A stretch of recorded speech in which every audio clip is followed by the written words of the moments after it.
HRC music की audio video सबसे पहले देखने के लिए लाल बटन दबाकर हमारे चैनल को सब्सक्राइब करें और घंटी के निशान को मनमोही फिल्म्स प्रेजेंट हसो सावन में भेंट होई, हसो सावन में भेंट होई।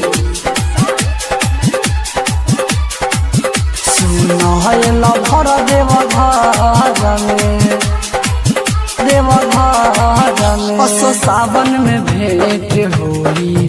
सुनो है लभर देव घर में, सुनो है लभर देव घर में हसो सावन में भेंट होई।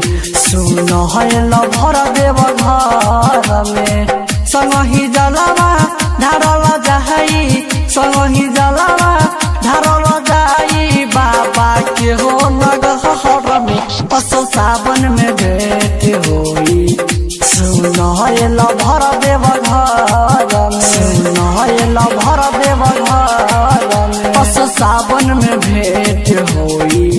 सुनो है लभर देव घर में संगही जलवा धारल जाई, संगही जलवा धारल जाई बाबा के हो नगहर में हसो सावन में भेंट होई।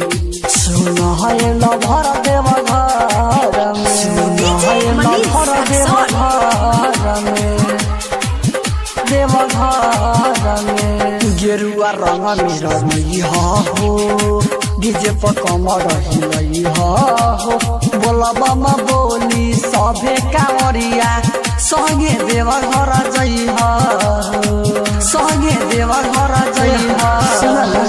गेरुआ रंग में रंगई हो, डीजे पर कमर रही हो, बोला बामा बोली सभे कांवरिया जहल लेके जई हो। देव घर जाए से पहले, देव घर जाए से पहले ले ली हसीब के नाम हो हसो सावन में भेंट होई। सुनो है लभर देव घर में हसो सावन में भेंट होई। सुनो है लभर देव घर में हसो सावन में भेंट होई।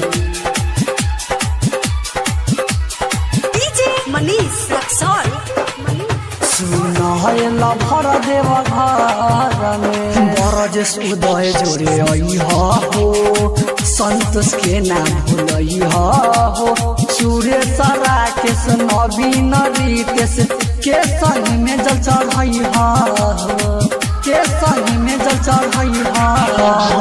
जलसी नगराज जोड़े आई हो, सुरेंद्र के नाम भूलई हो, सुरेश राकेश नवीन रितेश के संग में जल उठई हो।